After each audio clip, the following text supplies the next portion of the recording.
الکہف آیا 23۔ یہ بات اس موقع پر کہی گئی جب قریش نے رسول اللہ صلی اللہ علیہ وآلہ وسلم سے اصحاب کہف، ذوالقرنین اور روح کے بارے میں سوال کیا۔ وَلَا تَقُولَنَّ لِشَيْءٍ إِنِّي فَاعِلٌ ذَلِكَ غَدًا، اور آپ کسی چیز کے بارے میں یہ مت کہیں یقیناً میں کل یہ کام کرنے والا ہوں۔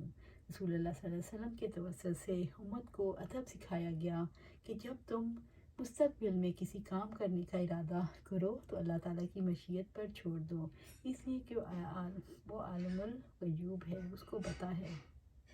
یہ نہیں دیگر نواحی کی مانند عام ہے، اگرچہ ایک خاص سبب کی بنا پر، اور اس کے مخاطب رسول اللہ صلی اللہ علیہ وسلم ہے، مگر اس کا خطاب عام ہے۔ بس اللہ تبارک و تعالیٰ نے روک دیا کہ بندہ مومن مستقبل کے امور کے بارے میں اللہ تعالیٰ کی مشیت کو ملائے بغیر کہے میں یہ کام کروں گا، اور یہ اس لیے کہ اس میں خطرات ہیں، اور مستقبل کے غیبی معاملات کے بارے میں کلام کرنا جن کے بارے میں بندہ نہیں جانتا اور ان پر عمل کر سکے گا یا نہیں، یا وہ ہوگا کہ نہیں۔ اس طرح کہنے میں فعل کے کرنے یا نہ کرنے کے معاملہ مستقل طور پر بندے کی طرف لوٹتا ہے، حالانکہ یہ قابل اعتراض اور ممنوع ہے، کیونکہ مشیت تمام تر اللہ کے لیے ہے۔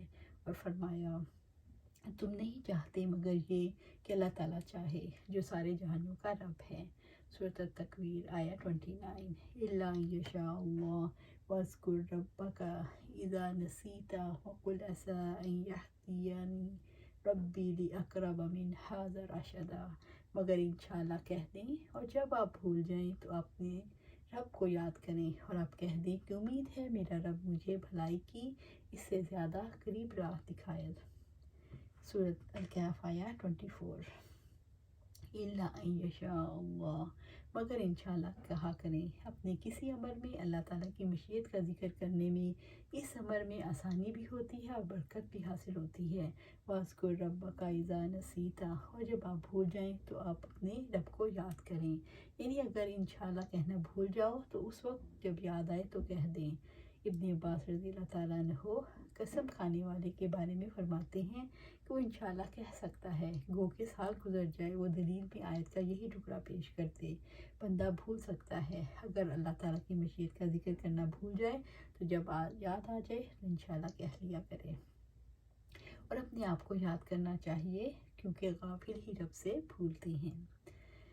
اللہ سبحانہ تعالیٰ فرماتے ہیں یقیناً ہم نے انہیں بھی ویسے ہی آزمائش میں ڈالا جیسے ہم نے باغ والوں کی آزمائش کی، جب انہوں نے قسم کھائی کہ وہ صبح سویرے ہی اس کا پھل ضرور توڑ لیں گے، وہ استثنا نہیں کر رہے تھے، چنانچہ تیرے رب کی طرف سے ایک اچانک عذاب پھر گیا، حالانکہ وہ سو رہے تھے تو باغ صبح کو کٹی ہوئی فصل کی مانند ہو گیا۔ پھر صبح ہوتے ہی انہوں نے ایک دوسرے کو پکارا یہ کہ صبح صبح اپنی کھیتی پر پہنچو اگر تم پھل توڑنے والے ہو، چنانچہ وہ چل پڑے اور آپس میں چپکے باتیں کرتے جاتے تھے کہ آج کوئی مسکین تمہارے پاس باغ میں ہرگز داخل نہ ہونے پائے، اور صبح صبح وہ نکلے اس خیال میں کہ وہ مسکین کو روکنے پر قادر تھے، مگر جب انہوں نے اس باغ کو دیکھا تو یقیناً ہم ضرور راستہ بھولے ہوئے ہیں، بلکہ ہم محروم ہیں۔ ان میں سے بہتر آدمی نے کہا کیا میں تمہیں کہتا نہ تھا کہ تم تسبیح کیوں نہیں کرتے؟ انہوں نے کہا پاک ہے ہمارا رب، بلا شبہ ہم ہی ظالم تھے۔ پھر وہ ایک دوسرے پر متوجہ ہو کر آپس میں ملامت کرنے لگے، انہوں نے کہا ہائے ہماری بربادی، یقیناً ہم حد سے بڑے ہوئے تھے۔ سورۃ القلم آیا 31 سے 17 سے 31۔ رب العزت نے ذکر کثیر کا حکم دیا، یا ایھا الذین آمنوا اذکروا اللہ ذکرا کثیرا، اے لوگو جو ایمان لائے ہو اللہ تعالیٰ کو کثرت سے یاد کرو۔ سورۃ الاحزاب آیا 41۔ تعلق باللہ کو مستحکم رکھنے کا ذریعہ ذکر و فکر ہے۔ رب العزت کا فرمان ہے وہ لوگ جو کھڑے اور بیٹھے اور اپنے پہلوؤں پر لیٹے بھی اللہ کو یاد کرتے ہیں اور آسمانوں میں اور زمین کی پیدائش میں غور و فکر کرتے ہیں، اے ہمارے رب تو نے یہ سب کچھ بے مقصد نہیں بنایا، آپ پاک ہیں سو ہمیں آگ کے عذاب سے بچا لیں، اے ہمارے رب بے شک جس کو تو نے آگ میں ڈالا تو اس کو تو نے واقعی رسوا کر دیا، اور ظالموں کے لیے کوئی مددگار نہیں۔ سورۃ آل عمران آیا 191 اور 92۔ کامیابی کا ذریعہ ذکر ہے۔ رب العزت کا فرمان ہے لوگوں جو ایمان لائے ہو جب تم مد مقابل ہو کسی گروہ کے تو ثابت قدم رہو اور اللہ تعالیٰ کو کثرت سے یاد کرو تاکہ تم فلاح پاؤ۔ سبحان اللہ۔ اللہ سبحانہ تعالیٰ سے دعا ہے کہ ہم بھی ہمیشہ کثرت سے اللہ کو یاد کریں۔ انشاءاللہ کہنے کے انسان پر کیا اثرات مرتب ہوتے ہیں؟ انشاءاللہ کہنے کا مطلب ہے کہ توفیق تو اللہ کے چاہنے سے ملتی ہے۔ انشاءاللہ کہنے سے انسان کے شعور میں بار بار یہ احساس اجاگر ہوتا ہے کہ میرا ہر کام اللہ تعالیٰ کے ارادے سے منسلک ہے۔ میری سانسیں، میری دھڑکنیں، میرے ارادے، میری باتیں، میری قربانیاں، میرا جینا، میرا مرنا اللہ تعالیٰ کے ارادے سے منسلک ہے۔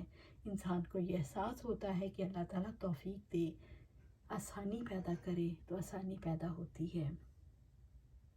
انسان کو یہ احساس ہوتا ہے کہ اس کی وہی تدبیر کامیاب ہو سکتی ہے جس کے ساتھ اللہ تعالیٰ کی مدد شامل ہو۔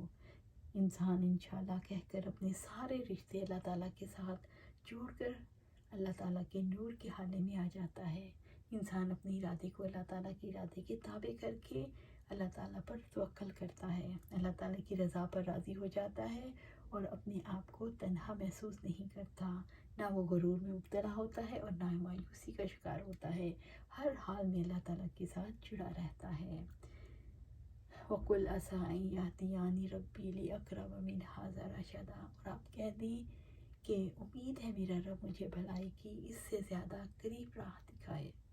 اور آپ کہتے ہیں یعنی کہ اللہ تعالیٰ نے حکم دیا ہے کہ انسان اللہ تعالیٰ کو پکارے، اسی پر توکل کرے، اسی سے محبت کرے، اسی سے امید باندھے۔ اللہ تعالیٰ اس کی رشد و ہدایت کے لیے قریب ترین راستے کی طرف رہنمائی کرے گا۔ جو فرد ہدایت کی طلب میں کوشش کرے اور اس لائق ہے کہ اللہ تعالیٰ اسے ہدایت کی توفیق دے۔ انشاءاللہ کہنے کے وہ اثرات جو انسانی شعور پر مرتب ہوتے ہیں، جو اس کا اظہار ہے، یہ ایک ایسے دل کی بات ہے جو اللہ تعالیٰ سے جڑا ہوا ہے، اللہ تعالیٰ سے راضی ہے، اپنے ہر کام میں، ہر منصوبے میں اللہ تعالیٰ پر پر اعتماد ہے۔ یہ وہ مقام ہے جہاں قائم رہنا مشکل ہے، لیکن یہی انسان کے لیے صحیح ترین مقام ہے۔ وَلَبِثُوا فِي كَهْفِهِمْ 300 سِنِينَ وَازْدَادُوا تِسْعًا، اور وہ لوگ اپنے غار میں 300 سال رہے اور انہوں نے 9 سال کا اضافہ کیا۔ سورۃ الکہف آیہ 25۔ اور وہ لوگ اپنے غار میں 300 سال رہے، انہوں نے 9 سال کا اضافہ کیا۔ اللہ رب العزت نے اصحاب کہف کے غار میں ٹھہرنے کی مدت کی خبر دی کہ اس میں سونے سے جاگنے تک 309 سال تک ٹھہرے۔ 300 سال شمسی ہوتے ہیں اور 309 قمری سال، کیونکہ ہر شمسی صدی میں 3 قمری سال بڑھ جاتے ہیں۔ اللہ سبحانہ تعالیٰ سے دعا ہے کہ ہمیں بھی ہر وقت اللہ کے اپنے ذکر میں مصروف رکھے، ہماری زبان پر، ہمارے دل پر، ہمارے ارد گرد، ہمارے ماحول میں ہر وقت ہم اللہ کی طرف بھاگتے رہیں، ہماری زبان پر اللہ کی تسبیح جاری رہے، ہر کام ہم اللہ کی مرضی کے مطابق کریں، ہر اس کام سے بچیں جس سے اس سے بچنے کا ہمیں حکم دیا ہے۔ اور یہ کب ہوگا؟ جب ہم اپنی زندگیاں قرآن و سنت کے مطابق گزاریں گے۔ اللہ سبحانہ تعالیٰ ہمیں اپنی زندگیاں قرآن و سنت کے مطابق گزارنے کی توفیق دے اور اس پر جما دے۔ آمین یا رب العالمین۔